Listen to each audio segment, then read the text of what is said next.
Before you text her, watch this, don't hit send. Not tonight. You're staring at that blue bubble on iMessage. She left you on read. Yesterday, Ashley posted a rooftop boomerang from Soho with some guy in a Yankees cap.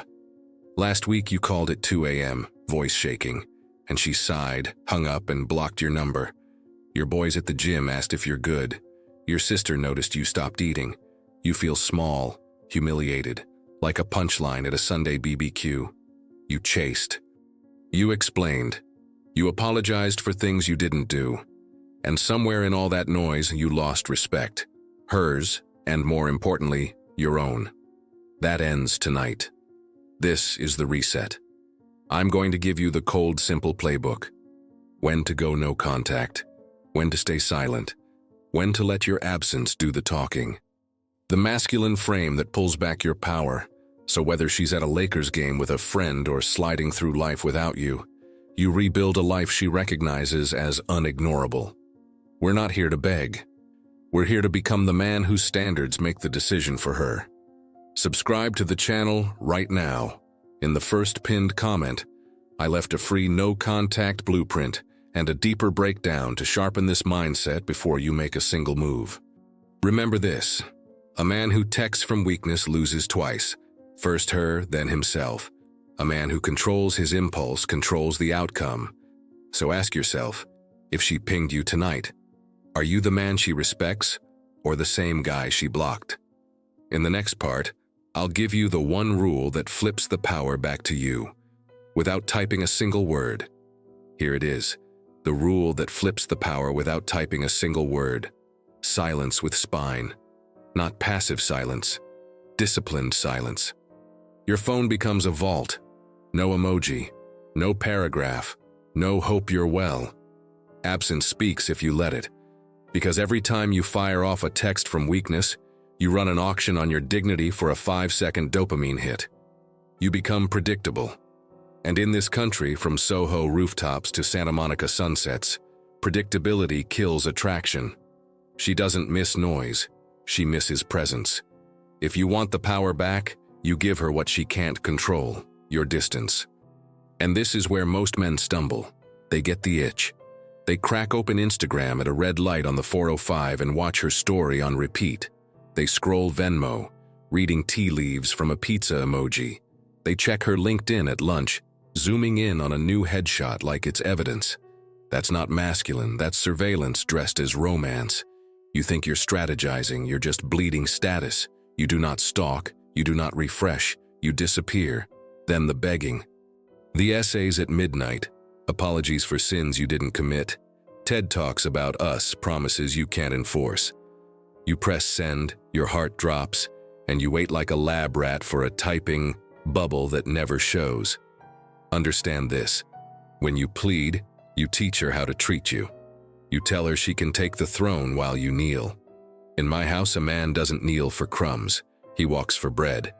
And when the begging fails, the humiliation comes disguised as closure.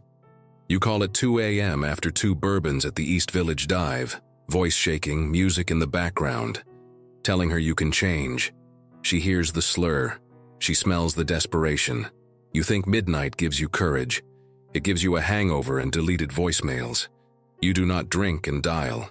If alcohol can steer your thumbs, it already owns your life. The final trap is the friend zone dressed as compassion. We can still talk. I need you as a friend. She demotes you to her therapist while some other guy gets the dates, and you accept because her crumbs feel safer than your own standards. You become the 24/7 hotline she calls after brunch in West Hollywood, while you pretend you're content because she still texts you, "Good night." That's not noble. That's self-betrayal with a polite tone. You don't get promoted by agreeing to the demotion. When someone moves you to the bench, you leave the stadium. Harsh? Good. This isn't kindergarten. This is your name, your frame, your life. You needed a code, not a hug. And the code is simple, brutal, effective. But before I hand you the lines you're going to carve into your mind, listen to this. There's a guy named Ryan from Austin. Ordinary dude. Works in product at a fintech, drives a gray Tacoma, Sunday runs on Lady Bird Lake, Apple Watch rings always half finished. He dated a girl named Jenna for a year. They did Trader Joe's runs, shared a Spotify playlist, posted matching Halloween pics, the whole suburban romance preview. One Thursday, he finds himself on South Congress, holding a latte that's already cold, watching her say the phrase that vaporizes confidence. I love you, but I'm not in love with you. She mentions space, she mentions timing, she suggests they stay friends. He nods, pretending he's adult enough to handle it. Then he goes home and implodes. For 2 weeks, he became the man you don't want to be. He checked her stories, froze when he saw a new guy's hand in the corner of a boomerang. He typed drafts at 1:47 a.m., practically writing poetry and notes, deleting, retyping. He accidentally showed up at their old HEB on Saturday. Like a ghost looking for his body, he asked mutuals how she was. They told him she's figuring things out, which is code for she moved on. He drank tequila and texted, woke up to no reply and screenshots in the group chat. It was ugly. Then he hit bottom, in broad daylight, no drama. He caught himself at a stoplight, thumb hovering over her name, and saw his reflection in the black screen. Hollow eyes, slumped shoulders. It wasn't about Jenna anymore. It was about the man staring back. He put the phone in the glove box, drove to a gym he'd been paying for but not using, and started with something humiliating: the empty bar. He went every morning at 6, not to flex, to rebuild. He got a crew, 2 older guys, 1 divorcee, 1 Marine vet, who didn't want to hear about Jenna. They wanted his reps. He fixed his sleep like it was his job. He got promoted because his focus sharpened. Saturdays turned into hikes at Barton Creek instead of scrolling her profile. He learned to cook one thing really well, a ribeye in a cast iron, that made him feel capable. He bought clothes that fit. He cleaned his truck. He called his mom. He did not text. He did not watch. He did not check in. For 60 days, he was a ghost to her and a man to himself. And then, because this is how it goes, Jenna broke the silence. A "Hey stranger" with a throwback photo. The old Ryan would have sprinted. The new Ryan waited. He read it, locked the phone, finished his set. He answered the next afternoon with dignity, not hunger. No essays, no theater, no rush. She asked to grab coffee.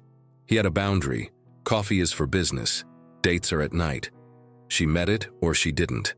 And in the end, something surprising happened. He declined, not out of spite, out of indifference. He wasn't angry. He was elsewhere.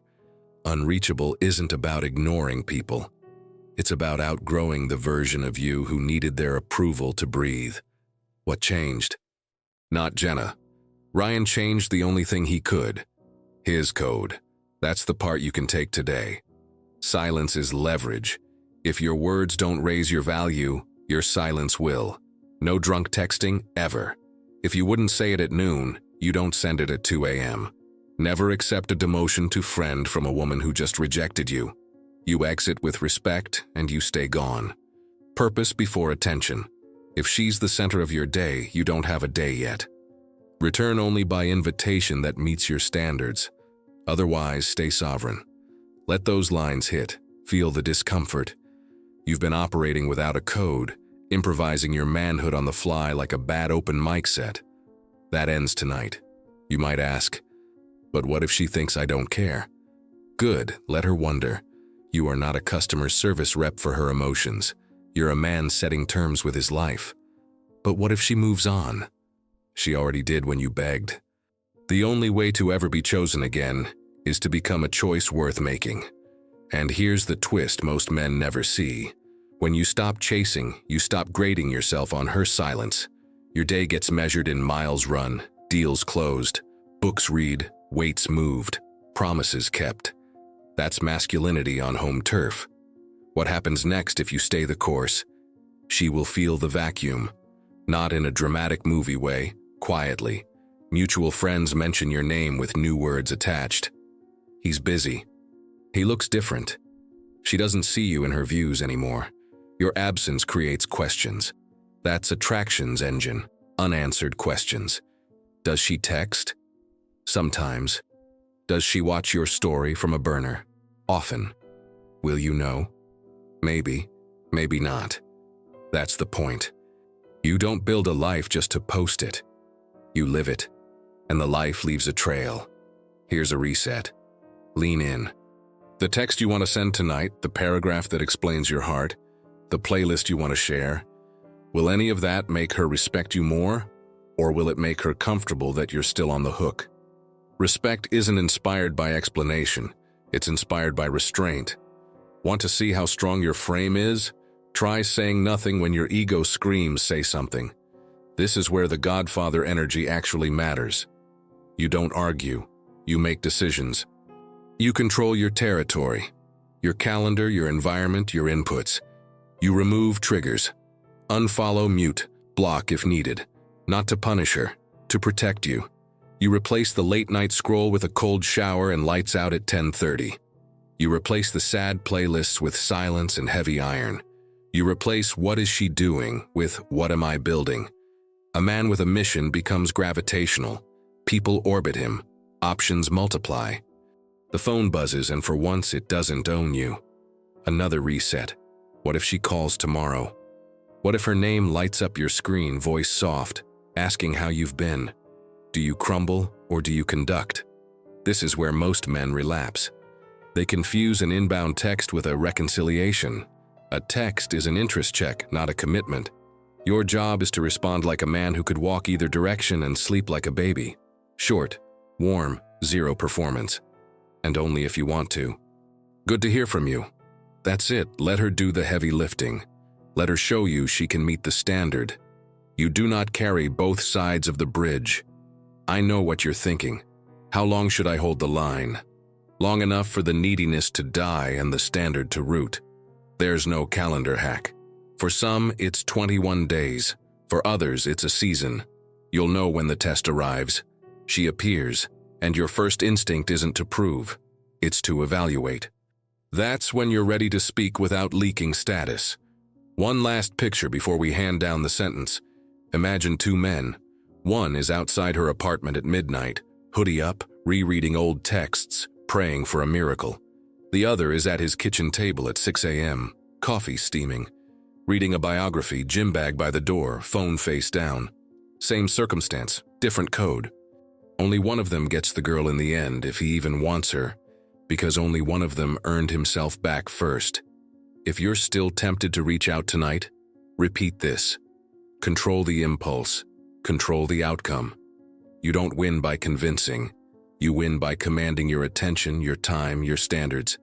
And the moment you do, everything shifts. Calls come, doors open, options appear. Not because you chase them, because you became the man they chase. Hold that thought. In the conclusion, I'm going to hand you the final verdict. The exact moment you're allowed to text. The only message that doesn't lower your value. And the line you use to walk away for good if she fails your standard. Don't miss it. The next words you send could crown you or cost you. Here's the verdict you waited for. You text only when she initiates, and your first instinct isn't to prove, it's to evaluate. That's the exact moment. Calm pulse, steady breath. Indifferent either way. The only message that doesn't lower your value is simple and logistical. Good to hear from you. Drinks Thursday at 7, Dante on Hudson. If you're in, confirm by 3. No emojis, no paragraphs, no autobiography. You set a time, a place, a standard, and you let her step toward it. If she's vague, stalling, or fishing, you don't dance. You keep your dignity and your day. And if she fails your standard, you exit clean. No hard feelings, this doesn't meet my standard. I'm out, be well. That line is a door that shuts without slamming. Final, adult, over. Carve this into stone, sovereignty. Now the code, short and cold, silence with spine. Not passive, disciplined. No drunk texting. If it isn't right at noon, it's wrong at 2 a.m. No surveillance. You don't refresh, you disappear. No friend zone after rejection. You exit with respect and stay gone. Purpose before attention. Build. Don't beg. Return only by invitation that meets your standard. Short, warm, zero performance. Let her do the lifting. Distance is discipline. Presence is earned. You want American proof? From Soho rooftops to Venice Beach patios, predictability kills attraction. Men bleed status in group chats because they can't sit with a buzzing phone. That ends now. You don't chase notifications, you command your calendar, you sleep, you train. You tighten your circle, you handle business. A man on mission is gravity, people orbit him. Options show up. If she calls tomorrow, you don't melt, you conduct. Good to hear from you. Then logistics are nothing. If she wants a therapist, she can book one. You're not kneeling at the altar of maybe. You're a man with terms. Look in the mirror tonight. Bathroom light, cold tile, no music. Ask the only question that matters. Does the man staring back need her reply to feel whole? If the answer is yes, you're not ready to text. If the answer is no, you've already won, whether she returns or not. If this hit you where it needed to, subscribe now, like the video, and drop a comment with the first line of the code you'll enforce this week. Lock it in. Tell me the standard you're setting, time, place, and the boundary you won't break. Final word like a decree. From this day forward, standard or silence.